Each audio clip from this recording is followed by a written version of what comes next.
Una lagi ang iyong kalusugan. Si Aida Esgano. Ako po dati may high blood at saka arthritis. Tapos po nawala na po yun. Ngayon po nagkaroon po ako ng breast cancer nitong November na. Sabi po ng doktor, operahan. Ang ginawa ko po, uminom lang ako ng King Serval. Baka po sakali mawala. Minom po. Sa isang linggo po, isang bote na inom ko. Bali po sa isang buwan, 4 na bote.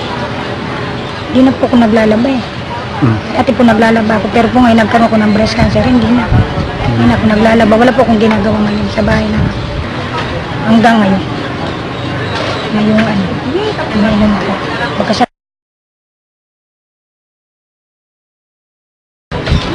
sumigla na ako.